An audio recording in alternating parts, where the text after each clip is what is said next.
Welcome back to Truth at the Table. Thank you guys for tuning in one more time. It's your girl Vanessa, and I'm here with a very, very special episode. We're just going to go around and introduce ourselves. Stacy, it's been a long time. What's up, Truth at the Table? I'm Sulea. I'm Karen. So, in honor of October, which is also Domestic Violence Awareness Month, we just wanted to have a very candid and open conversation about what that is. I mean, I know we all know what it is, and I think especially as it pertains to this show, Truth at the Table, where we definitely dig into biblical truth and we're looking at things from a godly perspective. I think it's important that we have the opportunity to talk about topics like this. It's sensitive, it's triggering, so please be advised. But I do think it's important for us to talk, you know? Yes. And bring awareness, especially amongst the Christian community. Yes. Honestly, that is really, really cool. It's been a while. I believe we actually tried to do this, or we were talking about mental health, and there was an issue where our women's department at Gospel Light, shout out to Gospel Light, we did a renew, restore, refresh, and one of the things that we're dealing with is that women in the church who have dealt with abuse or mental abuse, and it's not really talked about. It's kind of taboo. And so it's kind of cool because actually I got one of my girls who was here, part of that original talk. And she was really here. And so I think it's really cool that we're all really here because honestly, it is a thing that happens. And sometimes they'll tell you, I know, and we get a bad rap. And I'm not going to say that because remember, church is a hospital, right? So when people come to church, they are dealing with everything. You're dealing with real life issues. That's why we're coming to church. We need something. No one really comes because on their own. It says they come when God draws them. So he draws them sometimes through our pain, through our sorrows, and some of the things that, because we need something more. He created us to worship him. So with that being said, we got to find something. I need some type of outlet. And so when we come to church, sometimes we're still afraid. Am I going to be judged? Can I speak out? Is the pastor going to help me? Does this person go to that church? Does my husband, is he from that church? Are you someone who was married and came to that church? Do you have any friends? Are the church people going to talk about me? Are they just going to say, that's all right, baby, just pray. Yeah, just pray it away. It'll be all right. Put him on the altar and blah, blah, blah, blah. And it's all going to work out. Pray for that man, bring him up on up. And so, we really no, there's issues where we've been delivered from. Some women have been delivered from it, and some are going through it. And so guess what? We just want to kind of open it up at the table, and we're going to talk about it just a little bit, how we overcame, how to overcome, and not we, because I let me clarify that. I'm not saying that, I'm just saying, I empathize. I'm actually really excited to be here now, but just saying, my disclaimer, I want my husband to be like, listen lady, I'm saying that, no, it really is a thing that happens, and I'm just glad that we have some beautiful ladies here that we can talk about it. And we're not just going to focus on that because, again, is abuse or is physical abuse? It's not just physical abuse. It can be verbal abuse, emotional, and mental. Yeah. Mental, absolutely. All right. And just even talking about that, I know we've had episodes about red flags and, how we can identify certain behaviors or, things that we just want to stay away from. Yes. So I hope this just brings some clarity. Yes, that's the question I do want to ask tonight. So if you've gone through that situation, and we know and we've overcome that situation, but were there signs in the beginning? And I know a lot of us we have someone that's close to us or some loved ones or friends who are in a relationship that you why won't you leave? Right. Like, why did you even get with a person like that in the first place? Right. And I say this all the time. As individuals, we all have our different struggles, and we're not the same person we are a year ago, let alone 5 years ago or 10 years ago. So everyone has their different struggles. So sometimes I might hear someone say, well, that's not who they were when I met them. They were the sweetest person. They were loving, but always, and I think he always makes a way out of escape. You know, he makes a way of escape. So there has to be some type of sign that we chose to, hey, ignore it. I'm gonna pray it away. He will change, or think he will, because he really loves me, and he know that that's really, really wrong, and he will change. So what I was gonna say is, sometimes you don't see the red flags, especially if you were brought up a certain way. You don't see it. No one purposely goes into something dangerous. Yeah. You know what I'm saying? And then when you're in it, it's not just a physical thing, it's a mental thing, it's an emotional thing. And as a matter of fact, in my situation, it was the church why I stayed as long as I did. Yeah. Pray through it. It's okay. Yes, whatever. yeah. You know what I'm saying? So sometimes you don't. I didn't see that happening. To me. You gonna do that to me? Yeah. And educated, I'm crazy myself. You know what I'm saying? But yeah. you never know what's gonna happen. And one thing, like I had to, through my healing process, I had to like really come to terms with it. Like, yo, everybody goes through something. This was mine. Other people go through alcoholism, you know, drug addiction, infidelity, money issues. You know what I'm saying? Yeah. So this was just my thing, and I give thanks. Yes. I don't regret, because I have 3 beautiful children out of it. Yes. I can teach them certain things, and the way God set it up in my life, as I was going through it and like coming out of it, he put certain women in my life that I'm able to speak to, and they know I'm genuine, and they like, I can tell them what resources to get or what to do, or talk them through, or be that shoulder to cry on, because I know as I was going through it, not everybody knew what to say. I got the judgment. People were chatting me. You know, I felt shame because, you know, for myself, because I had certain goals. I'm like, what the heck is this? Like, what is happening? And a lot of times people they're not able to empathize. There's a lot of things we don't teach within the church. It's more condemnation and judgment. And it's not empathy. It's not like, yo, like we all have our thing. Let's rally around her. And, you know, be that support that she needs. Some people don't even know what to say. The people that were in my life that really, really helped me out, they listened. They didn't judge. They didn't try to control my life. They gave me the time and space I needed, because even if I had jumped out of it, like if somebody pulled me out of the situation and said, oh, this is what you're going to do and whatever, like I still had stuff within me that I had to learn. And I also had to look at him. He was sick too. We all sick. Hurt people. And when a man feels like he's losing control of a situation, they go crazy. You know, and he didn't even know what he was doing. Not to say that he shouldn't be. Not to condone. Not to say it's okay. But I also have to recognize him as a person, an imperfect person as well, and what roles I played, as far as me not, you know, being whole myself, and what I had to heal from. And I like I said, I give thanks in everything. I don't regret anything. Sometimes there was times when I sat there and I beat myself up over it, and like, yo, why? Because it wasn't even like an everyday thing, like it was. And not to say that it was okay, but there were times I was scared for my life or scared for my children's life, and but it gave me a certain strength, and I'm able, like even up until a couple of weeks ago, I was able to speak to somebody about it, and I appreciate that, because I didn't have someone who went through it to speak to me. So I was able to be real with her and say, listen, I get it. I'm not going to sit here and pretend. I'm not going to make up anything. I said, yo, do this, this. How you feeling? Checking in. And I wasn't pressuring her, because I knew how that felt. Like when someone, what you gonna do now? What you gonna do now? Come on, you can do better than this. Like that's the worst thing you could do, because you have to pull yourself out mentally and emotionally and spiritually. So you can't have somebody coming at you and judging you. But it was a church where I see someone. the one of them I was at. One of them I was at. I was like, nah, this can't pray this away. It's crazy.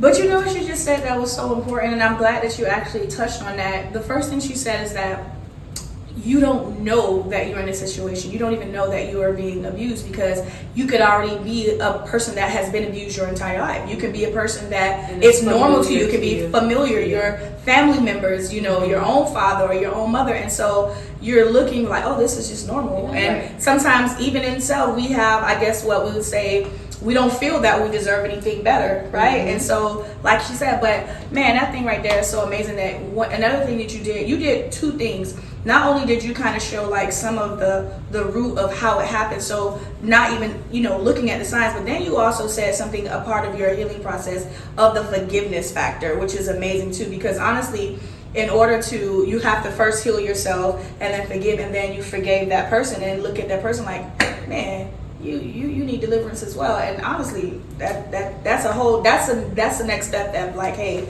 growth, and like I'm surviving that, and that's actually very beautiful. But and share your testimony. It's purpose in your pain. My God, that we don't know why we go through things sometimes. We don't know who we're gonna come in contact with, and that is really important, because honestly, we kind of go through things to help somebody else.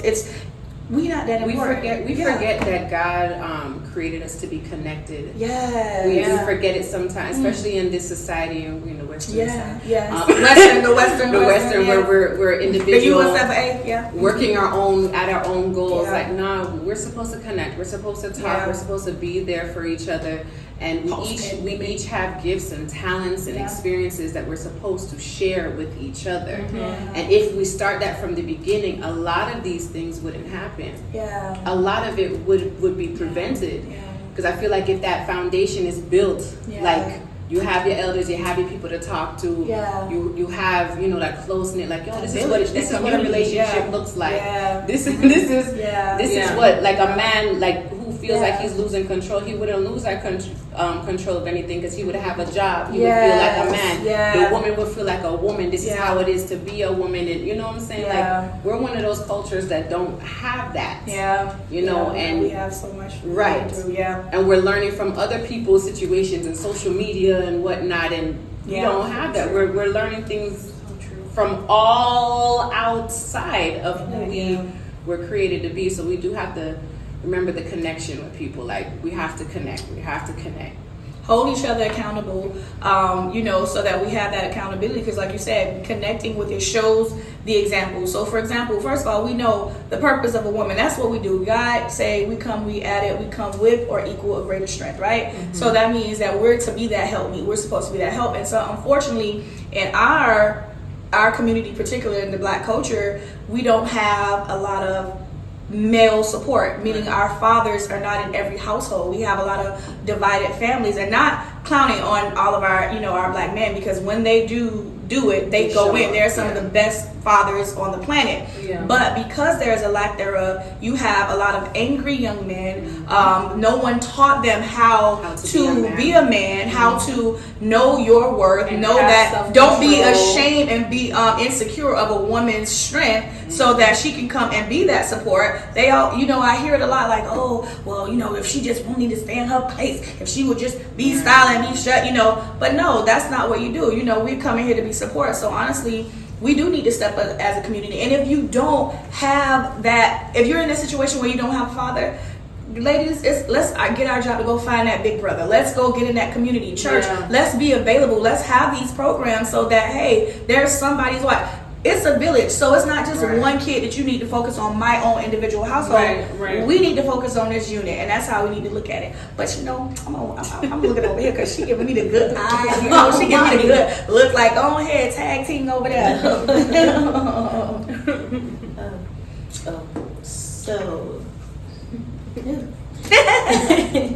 So as a woman, coming out of multiple domestic violence relationships. Wow. Yeah, it's still not just one, but multiple. But I feel like my verse more so derived from generational curses. I'm going to say that. Coming from, my mom was abused by my dad. So, and my mom has been in the church all her life. But my dad was abusive to my mom. So growing up, that's what you saw. But more so, my siblings. I was younger because my father passed away at 4, so I don't even know what it is to have that dad, because you know he was ended up being locked up. But he basically used to beat my mom and try her and says, "Call on your God," you know. Call on your God to save you and stuff like that. So I felt like when I was young and I started, my first serious relationship was in the church. Wow. Right? My first in the church growing up. And just like I had to be with him 24/7. Like it was kind of crazy because being in church, you think like we're all cool and stuff like that, but like when we started talking, it was like you gotta be with me 24/7, like 24/7. I had to, like if once I got out of school, I had to be at church, I had to be with him. Like after school, I'm there. Then till it's time to go home. The next day, that became the control, right? Yeah, that's but you don't see it as control because, and I can say, yeah, that was a red flag, but I didn't see that as control. Why? Because I was like, okay, well, he cares. Yes, he wants to be Right. with you. So that red flag is right there. That's right control there. right there. Flag That's one, figure, right? Control. So, Always need you to be right. right. So 2, it was like if a guy was passing by and we're driving, you couldn't look out the window.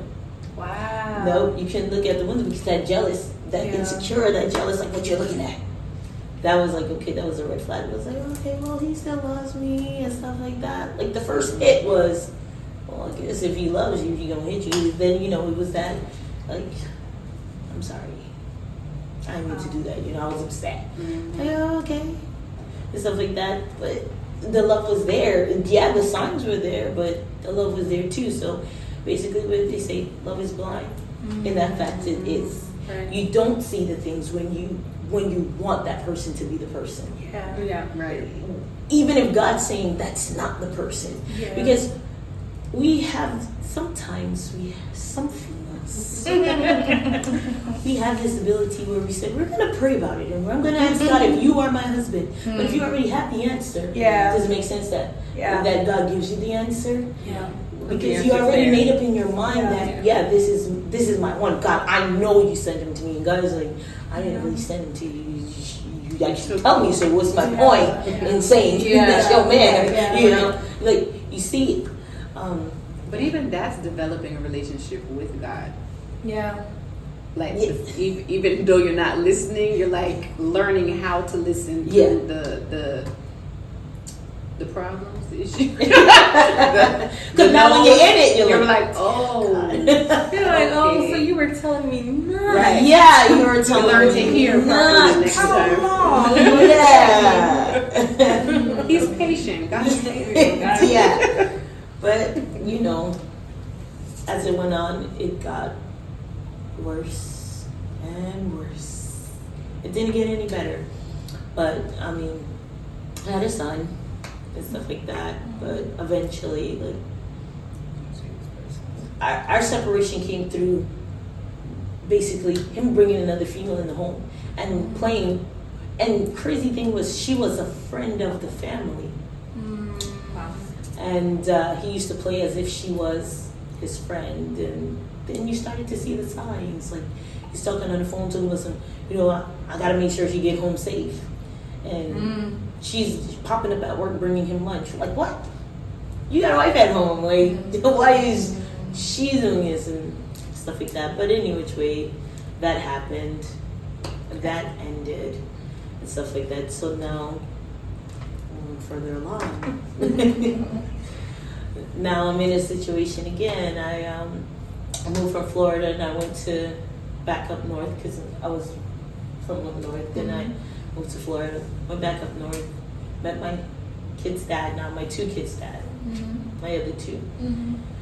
And again, church, right? This is church. I mean, I was like, with this situation, it was like 1 foot in, 1 foot out, any which ways I was in the church. But never let, just because you get pregnant for someone, never let the church tell you that you are to marry the person. Say it one more time. Never allow someone to tell you in the church that you have to marry the person you're pregnant for. Worst decision. Just because I'm pregnant for you doesn't mean I have to marry you. And that was the worst decision that I could have ever made. When the pastor was like, well, if it's so, you guys got to get married. And where did they get that from?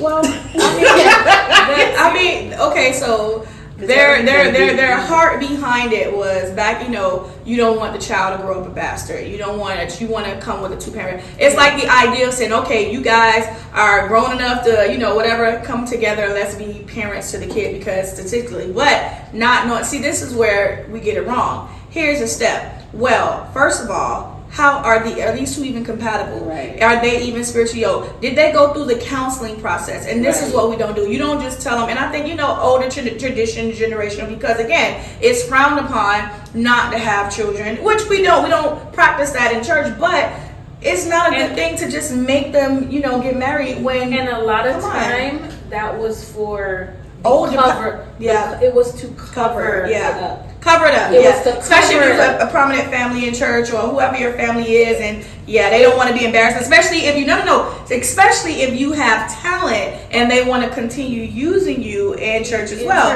Because a lot of times, if you can sing, if you can minister, they want you to keep working and not, stop. And so these are things that we have. Again, I'll keep going back to it. Church is a hospital, and everybody who come to church ain't saved. Some people go because the wheat and the tares will grow together to the day of harvest. So it is and the thing is, when you're young, of course you're impressionable. And honestly, like, here it goes back to the father. You didn't have any protection. You didn't have nobody looking out for you to say, what that little knucklehead coming up. Because show be show, when I see somebody come up, even to one of the little ones in youth, I'm like, hey, baby, come on over here. No, that ain't for you, baby. I love it. And you're not passive. And you can't be passive, because honestly, I tell people all the time, and listen, I've been in several situations where we saw someone, got pregnant, and I was like, listen, you do not, first ladies say, you do not have to marry them just because you got pregnant. This is not okay, because we need to go through the whole process.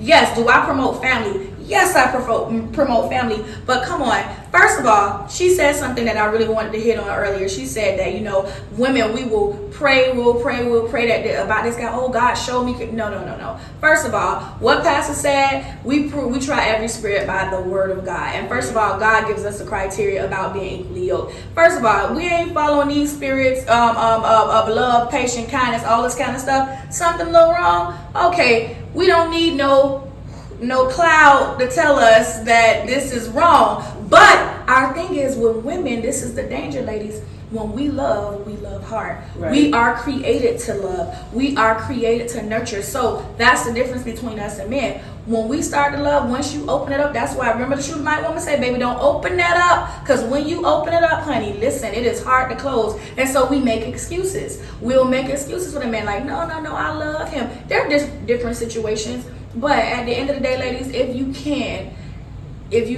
just walk away. It ain't worth it. Listen, it ain't worth it. It is temporary. That moment passes, don't it? Don't the moment passes? All the wives will tell you, the moment passes. We love them, but I think, and another killer for us is when you're coming out of one situation and then you're going into another situation, whether it's the worst thing you can do is sometimes vent to that person about your past. Oh, because predators always want to go to somebody. Yes, it's just yes. Because to me, eventually they start to act, and you start to see signs now of your of your past, or they'll throw it in your face, like, oh, I see why you went through this, or I see why he did this to you. And then you like, oh my God, you get me. It's like, oh, I got him. It's stuff like that, and now it's like, now you're looking at that person like, wow. How old were you when you were in your first situation? Because you said you were in school. 16. How old were you when you met that first person? I was like 19. 20. Teens. Yeah. Teens. I was 16 because no protection. I married him at 19. Yep. So teenagers. So this is where you're most vulnerable, you're most impressionable, you need your daddy. and you need your daddy. Fathers, uncles, big brother, come on, we need you. We really do, because I think that will pave a lot of that issues, like right now. It'll stop, for the future, because now we know that we've gone through, we survived it, praise the Lord. We are, you're thriving now, you're encouraged, and God has, been a blessing. You've been, you're going through it, because sometimes stuff will come back in memories every now and again, because that's something, is that a thing too, that like every now and again, it'll come back up, and then you take it You know out with why I somebody. laugh? Because you met me like when I was just coming out. Oh, of yes, it. yes, I And did. she would tell me like, "Why are you flinching?" Like she would. Oh yes, yes, come that's up true. behind me and I'm like- Don't be jumping up on people all the time. Like I'll be ready. Like Touchy feely people like me be always like, oh yeah. I was like, I just want to love you. But I think but that could be triggering. Yeah, it is triggering. It's true. It's Triggering. true. I'm good now. I'm good. Yeah. I think more so it's more so in the churches. Yeah. We need to like you came out of it. You're a good example. There should be more sessions. Yes. More things. Use people that came out of it. You can't. Somebody who ain't never it's been like- through it. Right. It's somebody who never Yeah, been through Right. it. Yeah, you can't- it's have to it's use- like yeah. a single person telling a married person how to be married, Yeah. right? Or Yeah, how to yeah, yeah. no. We need more. Yeah. We need more sessions like this, Yeah. or we need more roundtable, or Yeah. I was gonna say that. Yeah. more seminars. And we also of have to be woman careful fellowship. of the intention, because some people, I've been brought into situations like this before. Oh, speak of your experience, and it was just for like Poppy show, like how Yeah. they want to say, oh, look at her, look what happened to her, type of thing. So Oh no. us, we have to be genuine. On the show, don't let this be you. All right, this is what you don't want to do. No. Yeah, No, sis. We didn't do you like that at Gospel Light. We was no, good. And look, the funny thing is, I'm at a place where I wouldn't even care. No. 'cause I already- No. You know, when you Yeah, come to yeah. a place where I know who I am, so I can say what you Yes, want to say. yes. No, Yeah, but tell I me. think that's You're right, that's you're right, important, Karen. not Yeah. only in the church, but especially for this generation. Yes. Because young ladies nowadays, I feel like if in our generation we had a distorted, Yeah. idea of, father figures and what men. I feel like this generation is even We worse. talking about millennials, and she's talking about Gen Zs. Right, millennial versus Gen What Z. are we? We We're millennials. Oh, yeah. But I mean, just to talk about what's okay and not okay in a relationship, how you should be talked to, Yeah. how you should be approached. Yeah. Like, because as young women, you get approached by all kind of men in the church, out the church. You're obviously in the world, so people talk to you, people approach you, and you don't want to be sucked into a situation that caught you blindsided. Yeah. You know what I mean? Yeah. That is very important, because I remember growing up in church, like, and I was involved, like I was leading service, I was singing, I was doing this, doing that, and I remember when they talked about relationships, like don't have sex. That's the only That's thing. it. Don't have sex. Yeah, don't And sex. that's Keep it period. That's it. That was it. But you know what? I remember. God. I remember a Education, preacher came and education. said, he preached one time and he says, "You're sitting here telling these young girls, oh well, if they feel, the feelings in their bodies and stuff like that, they need to go pray and go fast about it. And watch what they're gonna do. They're gonna pray and fast right to that guy's house. Yeah. If you don't sit down Yeah. and get guys, Yeah. they're gonna be praying and fasting at their house over there and stuff like that. They need guidance. Yes, and stuff like yes, that. It's a lot because too. Be honest and people Even be honest. even with the two guys that I messed with, they were involved. And I'm talking about those that were reading They their were talented? Bible and ministering. No, reading their Bibles and ministering in the church. And don't get me started on the They church. weren't taught either. They Because- Yeah. No, I'm gonna tell you. Well, like my second, when I moved here with my kid's dad, and we moved from Jersey to here. What disappointed me in the church, and listen, it's God why I'm in church today. It's really God, and not even just because if I really wanted to judge the church after my ex tried to run me over and I went to the pastor, literally tried to run me over with his van. And I went to the pastor and told the pastor. And I kid you not, within a month or two, my ex was ordained. I mean, what did you do in the moment when you told him? Did you like? He had a meeting with us and was like, "You can't do that. That is your wife." And then 2 months later, I see him being ordained. What? Yeah.